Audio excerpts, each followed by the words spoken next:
네, 51번 노트 시작합니다. 51번부터 57번까지는요. 혼합물들을 분리하는 방법이거든요. 서로 섞여 있을 때 어떻게 하면 효율적으로 분리할 수 있는지를 어떤 특정한 방법들을 통해 가지고 이제 알아보자 이거지. 자, 한번 보겠습니다. 먼저 오늘의 그 방법은요. 끓는 점 차이인데요. 끓는 점 차이를 이용해 가지고 증류의 방법과 사례를 설명하고 싶다 하는 거. 자, 끓는 점 차이는요. 액체 혼합물의 분류가 있고요. 기체 혼합물의 분류가 있습니다. 예를 들면 뭐 소금물이라든지 그다음에 무슨 어떤 술, 그다음에 식초에서 이제 물 분리하기 이런 것들이 액체 혼합물의 분리거든요. 이제 이런 경우는 어떨 때 쓰는 방법인가요? 이거는 서로 잘 섞여 있는 상태일 때 쓰는 방법입니다. 이미 용액에 여러 가지가 녹아 있는데 특정 액체를 이제 분리하는 것이죠. 예를 들면은 이제 섞이지 않는 경우라면은 손으로 드러내거나 도구를 써가지고 이렇게 드러내면 되는데 이제 잘 섞인 경우는 그게 힘들지 않습니까? 그런 경우에 쓰는 방법입니다. 예를 들면 첫 번째 증류라는 방법이 있는데 증류는 혼합물을 가려있을 때 기체가 나오지 않습니까? 이 기체를 다시 냉각시켜가지고 순수한 액체로 만드는 방법입니다. 원샷 원킬 같은 느낌이 있거든요. 한번 끓여가지고 이제 바로 액체가 되는 그런 이제 단순한 방법인데 예를 들면 햇빛에다가 이 바닷물을 갖다 놔요. 그리고 이제 여기 원뿔 모양의 어떤 이제 유리를 덮어 씌웁니다. 그러면 햇빛 받으면 바닷물이 증발할 것이고요. 이때 물이 이제 기체가 되잖아, 그지? 물이 증발했는데 물이 유리에 닿아요. 유리는 차가운 성질이다 보니까 물이 식어버리거든요. 식어서 물방울이 맺히는데 이 물방울이 가만히 있지 못하고 유리의 기울기를 타고 쭉 내려가죠. 쭉 내려가서 모입니다. 요 물을 담는 게 정수된 물이죠, 그죠? 이렇게 바닷물에서 얻는 방법이 딱 하는 거. 다음 두 번째 술이 있는데 탁주란 게 있어요. 뭐 어떤 고체 불순물하고 어떤 이제 에탄올 성분들, 술 성분이 섞여 있는 게 탁주인데 찌꺼기잖아, 그지? 그 찌꺼기에서 순수한 술 성분만 이제 분리하고 싶어요. 그래서 여기 끓이고요. 그다음에 위에 어떤 다라이 있죠. 다라이, 세숫대야를 이렇게 올려놓고 찬물을 담굽니다. 그리고 뚜껑을 막아놔요. 그리고 옆에 이게 비상구로 하나 설치해 놓습니다. 자, 그러면 이 탁주가 끓으면서 고체 성분은 가만히 있을 것이고 액체 성분이 쭉 올라가겠죠, 그죠? 자, 기체가 됐다가 여기 차가운 성질이니까 위에가 술방울이 맺히겠죠, 그죠? 술방울이 쌓이다가 무게를 이기지 못하고 뚝뚝 쌓이겠죠, 그죠? 이렇게 물이 어느 정도 모이게 되면요, 옆에 있는 비상구 보이시죠, 그죠? 이 비상구를 통해서 탈출합니다. 그 탈출된 녀석을 보고 청주 또는 증류주라고 불러주거든요. 깨끗해요. 탁주는 값이 싸고요. 청주는 대체적으로 비싸거든요. 왜 그러냐면 이렇게 증류를 통해 가지고 정제했기 때문에. 됐죠? 이런 방법이 증류고요. 또 하나 더 있습니다. 식초가 이제 혼합물인 거 아시죠? 예를 들면은 물에다가 뭘 섞은 겁니까? 아세트산을 섞은 녀석인데 물이 먼저 증발해요, 여러분들. 그래서 끓여가지고 물이 쭉 나와서 당기지 않습니까? 그래서 이 기체가 도착하는데 주변에 얼음이 있네요, 그죠? 그렇다 보니까 냉각이 되다 보니까 이제 액체가 되는 것이죠, 물. 물인지 확인하는 방법이 여러 가지가 있는데 그 중에 염화 코발트를 종이 아시죠, 여러분들? 그 1학기 4단원 식물관여지 배울 때 증산작용할 때 이제 써먹었던 방법입니다. 염화 코발트 같은 경우는 물과 맞닿으면요 빨간색으로 이렇게 변하죠, 그죠? 이렇게 확인할 수 있다 하는 거. 그 다음에 여기 끓임 쪽이라는 게 있는데 끓임 쪽은 뭐냐면요. 가끔씩 물을 끓이다 보면은 이렇게 기포가 발생하지 않습니까? 근데 기포가 걷잡을 수 없이 커질 때가 있단 말이야. 막 이런 식으로 막 흘러 넘치거든요. 막 물이 끓어 넘쳐요. 끓어 넘치면서 이 식초가 열러 빠질 수도 있고요. 심지어는 충격이 심하면 유리가 깨질 수 있거든요, 여러분들. 그래서 기포를 제거하면 아무래도 그런 일이 없겠죠. 그래서 여기 보시면 끓임 쪽에 이런 게 있는데요. 주사위 모양이거든요. 요 안에 운석 구덩이처럼 구멍이 뻥뻥 있어요. 가열하다 보면 기포가 발생하는데 이 기포를 이 구멍들이 다 잡아먹습니다. 그래서 기포에 의해서 갑자기 끓어오르는 현상을 방지하거든요. 되게 좋은 겁니다. 됐죠? 참고하시면 되겠습니다. 자, 다음에 여기 제목 식초에서 물 분리하기라고 좀 이렇게 적어주세요. 자, 다음에 증류 끝났고 자 이제 두 번째 액체 혼합물에서 분별 증류하는 게 있는데요. 이게 뭐냐면 증류의 어떤 확장 버전이거든요. 예를 들면 끓는 점이 다른 액체 혼합물이 있어요. 근데 이거를 한 번 증류하는 것이 아니고 여러 번 반복해서 증류하는 것이 분별 증류가 되겠습니다. 보통 어떤 경우에 쓰냐면요. 이 물하고 에탄올 같은 경우는 끓는 점 차이가 별로 안 나거든요. 78도하고 100도 사이인데 그런데 그 녀석들이 잘 섞이잖아, 그지? 근데 그 섞인 술 상태에서 굳이 물을 분리하고 싶어요. 또는 굳이 에탄올을 분리하고 싶거든요. 그런 경우에 굉장히 정밀한 걸 이제 요구할 때 쓰는 방법입니다. 자, 한번 도구를 보겠습니다. 이게 분별 종류 장치라고 불러주는데 물하고 에탄올을 섞어놨습니다. 여기 있거든요. 끓일 거예요. 참고로 에탄올이 끓는 점이 78도고요. 물이 100도가 됩니다. 그러면 여기 지금 A 보이시죠? A가 뭐냐면 끓임 쪽인데요. 아까 끓임 쪽은 앞에 설명했습니다. 액체가 갑자기 끓어오는 것을 방지한다 하는 거. 됐죠? 안전성 보장. 다음에 B. 자, 78도가 되면 가장 먼저 누가 기체가 되려고 할까요? 에탄올이 먼저 기체가 되려고 하겠죠. 78도에서. 맞습니까? 먼저 기화를 했습니다. 자, 기화를 했는데 이게 제목이 유리도막이거든요. 유리도막. 유리를 잘게 부순 조각을 말하는 건데요. 여러분, 유리가 차가운 성질입니까? 뜨거운 성질입니까? 차가운 성질이죠. 맞습니까? 차가워요. 그러면 에탄올은 뜨겁지 않습니까? 뜨거운 기체가 이렇게 유리 쪽에 도착했습니다.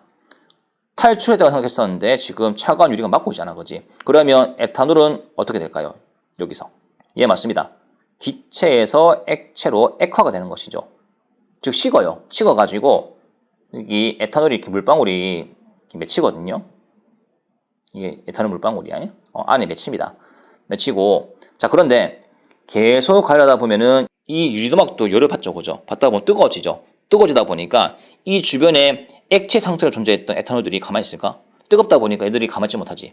다시 액체에서 기체로 기화를 합니다. 이 달라붙어 있던 녀석들이, 그지? 그래서 또 올라가는데 근데 얼마 못 올라갑니다. 또 위에 누가 있습니까? 유리도막 있지 않습니까? 아무래도 밑에는 유리도막이 뜨겁겠지만 위에는 상대적으로 차갑지 않습니까? 그래서 얼마 못 올라가고 다시 액화됩니다. 또 올라가다가 액화돼요. 이런 식으로 여러 번 반복하다 보니까 겨우겨우 에탄올이 탈출하거든요. 기체로. 이 기체가 이렇게 넘어가는 거야. 즉, 이 유리도막이요. 한두 번 증류가 아니고 여러 번은 증류하지 않습니까? 그죠? 그런 효과가 있단 말이야. 그래서 이 B구간에서 일어나는 특징을 적어보라고 한다면요. 일단 끓는 점이 낮은 에탄올 기체부터 유리도막 위로 통과합니다. 그리고 유리도막의 역할이 뭐냐고 물어봤을 때 이렇게 적으시면 돼요. 여러 번 증류 효과가 있다고 하시면 되겠습니다. 됐죠? 조금 고급 내용이지, 그지? 자, 다음 C 잠깐 보겠습니다. 자, 드디어 기체가 뚫고 지나갔어요. 에탄올 기체가 뚫고 지나가는데 여기 목 지점이라고 불러주거든요. Y자 지점. 요 목 지점에 온도계가 있어요. 기체가 지나가는 구간의 온도계를 떨어뜨려야지 당연히 기체의 온도를 측정할 수 있는 거니까. 그래서 온도계 아랫부분이 Y자 간에 오도록 설치하셔야 됩니다. 시험 문제는 그런 게 나와요. 이 온도계를 푹 담근다라고 나와 있거든요. 맞을까 틀릴까? 틀립니다, 여러분들. 그렇게 하시면 안 돼요. 됐죠? 반드시 이 Y자 간에다 설치해 주십시오. 자, 다음 D. 여기 냉각기인데요. 자, 지금 에탄올 기체가 내려가서 냉각이 될 거란 말입니다. 우리의 목표는 액체를 만드는 거거든요. 자, 그러면 지나가서 식혀준 녀석이 냉각기인데요. 요 전문 용어로 리비히 냉각기라고 불러줍니다. 목적은 간단해요. 그 기화 물질이 연결관을 통해 가지고 기체에서 액체로 액화가 되는 이제 과정에 있는 건데요. 자, 그런데 관 사이로 에탄올 기체가 지나갈 거란 말이야.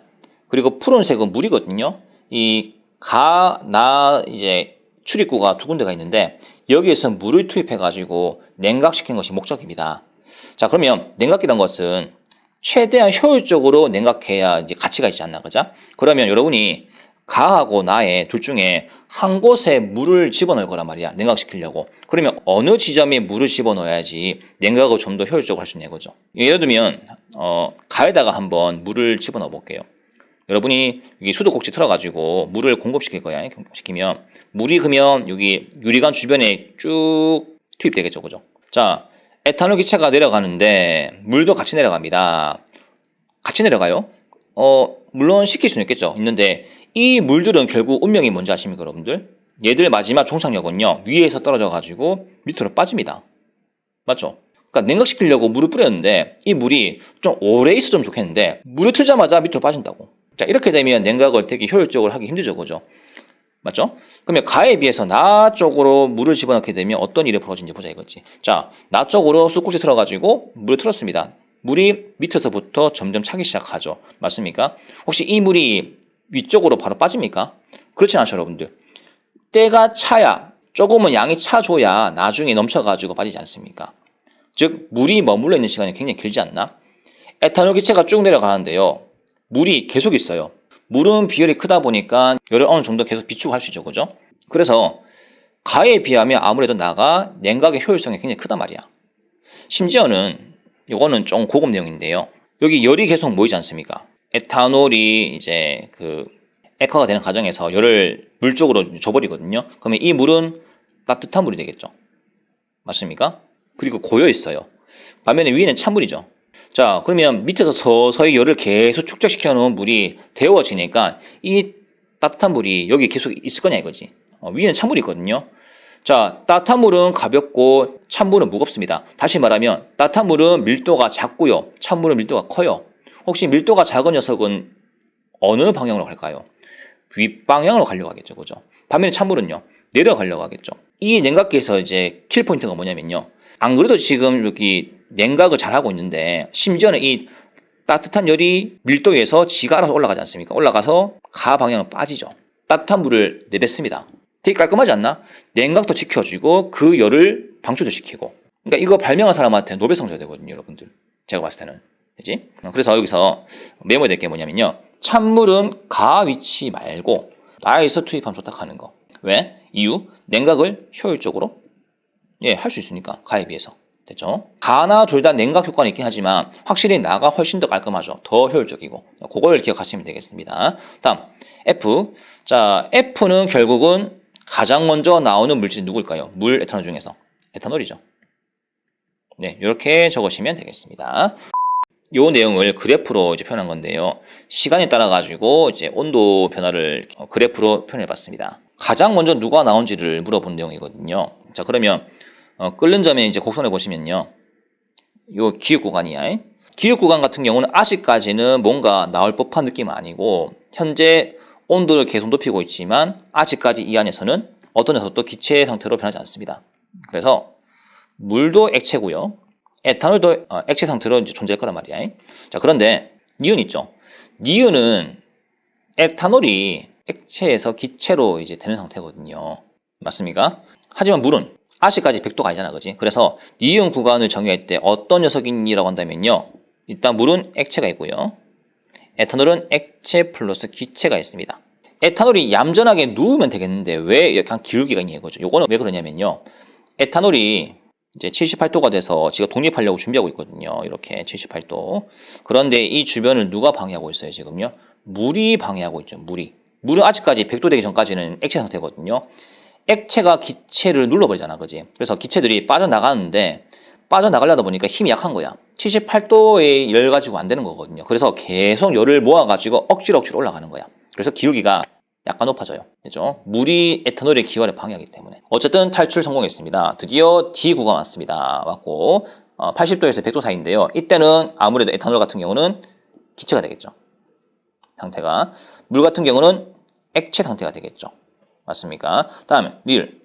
마지막은 100도씨거든요. 100도씨는 물은 이미 이제 액체에서 기체로 공전하는 구간이고요. 맞죠? 그 다음에 에탄올 같은 경우는 기체가 된다 하는 거. 그렇게 하시면 되겠습니다. 예전 같았으면요. 기역부터 릴 중에 물하고 에탄올을 가장 분리하기 좋은 구간을 찾아라 이런 문제 있었거든요. 근데 이제 그 내용은 이번에 교육 과정이 바뀌면서 좀 빠졌고요. 우리는 이 그래프를 통해 가지고 뭐만 확인할 수 있냐? 밑에 결론 잠깐 보시죠. 결국은 가장 먼저 나온 게 누굽니까? 끓는 점이 낮은 에탄올이 가장 먼저 나오고 기화가 된다 하죠. 그죠? 다음에 끓는 점이 높은 물이 나중에 나오죠. 그러니까 순서가 누가 먼저냐 이거죠. 끓는 점이 낮은 녀석부터 요걸 말하고 싶은 거야. 그치? 이 분별 증류 장치 같은 경우는요. 쉽게 내면 쉽게 낼 수 있는 문제인데 어렵게 꼬아버리면 어렵거든요. 요 난이도 조절 같은 경우는 그 교과 선생님들의 어떤 수업 내용을 잘 들어보시고 어디를 강조하시는지를 잘 들으시기 바랍니다. 저 같은 경우는 리비 냉각기를 한번 좀 주목할 것 같아요. 물론 다 중요하죠. 다 중요한데 특히 이제 뭐 유리도막이라든지 리비 냉각기 같은 경우는 굉장히 과학으로 치면 고급적인 내용이거든요. 그런 내용도 좀 공부했으면 좋겠습니다. 자, 다음 원유의 분별 중류 원리입니다. 액체예요. 액체 혼합물이고요. 이거는 그렇게 어려운 내용이 없습니다. 어차피 고등학교 가시면 화학 내용도 또 배울 거거든요. 중학교 버전은 쉽게 제가 설명할게요. 혼합물인데 요거를 가열시킵니다. 그러면 끓는 점이 가장 낮은 녀석이 쭉 올라가거든요. 이게 누구냐면 LPG입니다. 제일 만만해요. 제일 가볍고요. 가벼우면 끓는 점이 대부분 낮습니다, 여러분들. 자, 다음에 휘발유가 여기 있고요. 그 다음에 나프타라는 녀석이 있거든요. 그리고 등유, 경유, 중유, 아스팔트. 아까 쳤다면은 L휘나 등경 중 이렇게 외웁니다. 아스팔트는 밑에 찌꺼기를 말하는 건데 끓는 점이 낮은 순서대로 이렇게 층을 구성하고 있습니다, 여러분들. 요거 참고하시고 외울 필요 없습니다. 그냥 요것도 결국은 분배 중립의 원리가 가는 거. 올라가다가 싣고 또 싣고 가다 싣고 하다 보니까 드디어 이 구간에서 순수한 이제 그 LPG가 나오는 것이죠, 그죠? 그래서 얘도 여러 번 중립에다 가는 거 기억하시면 되겠습니다. 요 녀석들이 각자 쓰임새는 교과서에도 나 있긴 한데 요거는 강조하는 선생님이 있고 강조하지 않는 선생님이 있거든요. 저 같은 경우는 그렇게 강조 안 하는데 아마 강조하시는 선생님은 사례까지 공부하라는 경우도 있을 거야. 그거는 학교 선생님의 스타일에 맞게 공부하시면 되겠습니다. 액체 같은 경우는 서로 섞여 있으면 끓이면 되거든요. 그런데 이제 기체 같은 경우는 좀 그게 힘들어요. 예를 들면 여러분 공기 잠깐 보시죠. 공기 같은 경우는 질소가 78%, 산소가 21%로 구성되어 있습니다. 둘 다 기체고요. 이거를 분리하고 싶어요. 근데 그게 손으로 이렇게 분리한다고 되지 않잖아, 그지? 이런 특수한 경우는 과연 어떻게 분리할 것이냐 이거죠. 자, 이런 경우는 이렇게 하시면 됩니다. 먼저 여기 영하 196도 보이시죠? 요게 누군가의 끓는 점이거든요. 그게 누구냐면요. 자, 여기다가 적어줘요. 질소라고 적어주시고. 자, 영하 196도는요. 질소 기체 끓는 점이에요. 그 다음에 영하 183도 있죠. 요거는 산소 기체의 끓는 점이거든요. 자, 분리하는 방법은 의외로 간단합니다. 둘 다 액체 상태로 만들면 되거든요. 그럼 어떻게 만드냐? 온도를 영하 200도까지 쫙 떨구세요. 완전 왼쪽으로 쫙 떨구는 거야. 떨구면 요 온도를 지나는 순간 영하 196도를 지나가지고 점점 온도를 떨어뜨리는 순간 둘 다 영하 200도에서 액체가 되거든요. 액체. 예, 감히 부인할 수가 없습니다. 둘 다 액체입니다. 자, 여기서부터 출발하는 거야. 온도를 점점 야금야금 높일 겁니다. 영하 200도에서 영하 199도로 온도를 높이게 되면요. 아직 둘 다 액체거든요. 우리의 목적은 둘 중에 한 개를 분리해야 이제 게임 끝나는 거야, 그죠? 그래서 점점 온도를 높이는데, 자, 영하 196도 잠깐 가볼게요. 드디어 이 온도 도착했습니다. 질소가 좋아하는 구간이거든요. 왜 그러냐? 영하 196도는 질소의 끓는 점 아니가. 즉, 끓는 점은요, 상태가 두 가지 공존합니다. 액체하고 기체가 공존하죠. 맞습니까? 자, 그럼 여기다가 한번 이렇게 선을 이렇게 그어볼게요. 색깔펜으로.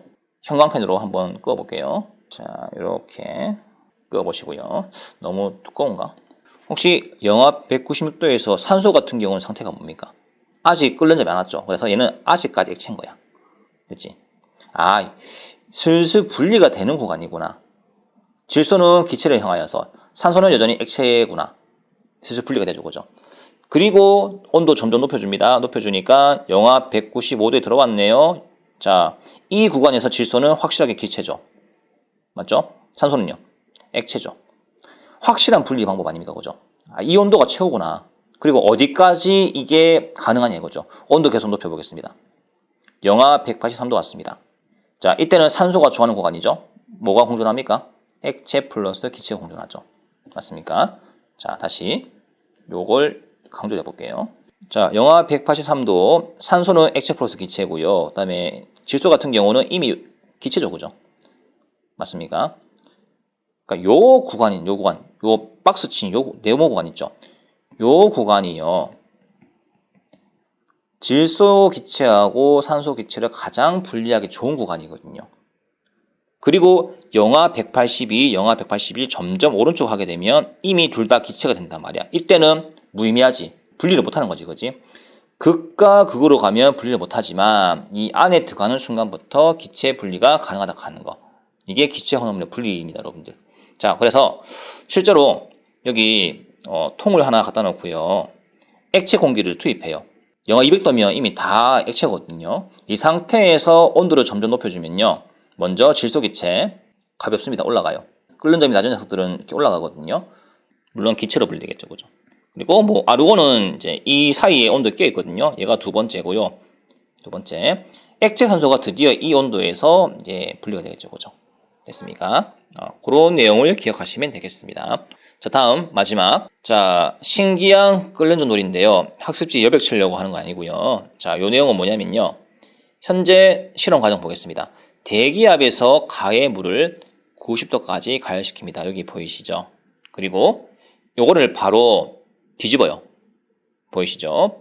나에서처럼 이때 차가운 물을 쏟아붓습니다. 표면에다가. 그럼 이제 어떤 결과가 나오냐면요. 갑자기 여기서요. 기포가 발생하면서요. 물이 끓어요. 이렇게요. 실험 결과 나에서 물이 끓는다. 90도일 때조차도 안 끓는데 찬물을 부은 그 차가운 상태에서는 물이 끓는단 말이야. 왜 그러냐 이거죠. 그 내용을 과학적으로 한번 분석해 볼게요. 일단 실험에서 차가운 물을 부으면요. 내부의 온도가 낮아지겠죠, 당연히. 그리고 여기 수증기가 많지 않나? 수증기가 온도가 차가워버리니까 어떤 일이 벌어지냐? 슬슬 냉각이 되는 효과니까 액화가 됩니다. 물방울로 돌아가는 것이죠, 그죠? 이로 인해서 내부 기체의 압력이 급격하게 낮아집니다. 여기서 말하는 그 압력이 뭐냐면요. 여기 지금 수증기 보이시죠? 기체가 가득 메운 이 상태를 기체의 압력이라고 불러줍니다, 여러분들. 기압이 지금 꽤 높거든요. 그런데 이 수증기를 제거하면은 기압이 어떻게 될까요? 기체가 사라지니까 당연히 압력이 낮아지겠죠. 내부 기압이 낮아지는 거거든요. 수증기가 100개 있었는데 차가운 물을 부어버리니까 이 수증기가 물방울 돼서 떨어지거든요. 그럼 남는 수증기가 얼마 안 된다고? 뭐 40개에서 50개 줄겠죠, 그죠? 100개에서 이렇게 감소합니다. 그러면 기체의 양이 적다 보니까 그만큼 물을 향해 가하는 압박도 작지 않겠습니까? 물은 이태다 싶어가지고 이 억압된 힘을 박차고 올라가는 거야. 이제 수증기가 힘이 그렇게 세진 않거든요. 그래서 그 의미를 과학적으로 표현하면요. 내부 기체 압력이 급격히 낮아진다고 하는 것입니다. 따라서 끓는 점이 낮아지고요. 이 말을 다른 말로 하면요. 낮은 온도에서 끓을 수 있다 라고 표현할 수 있는 겁니다. 그렇죠? 그러니까 미지근한 물에서도 물을 끓일 수 있는 마법 같은 이제 실험이죠. 그죠? 이런 실험에 관한 문제가 옛날에 그 시험 문제 많이 났었거든요. 자, 어쨌든 이렇게 하면 끓는 점에 관한 내용 다 끝났고요. 우리 다음 시간 같은 경우는 밀도차를 이용한 이제 혼합물을 분리를 하도록 하겠습니다. 자, 오늘 수업 수고했습니다. 정말 풀리니까 그래. 친구하죠.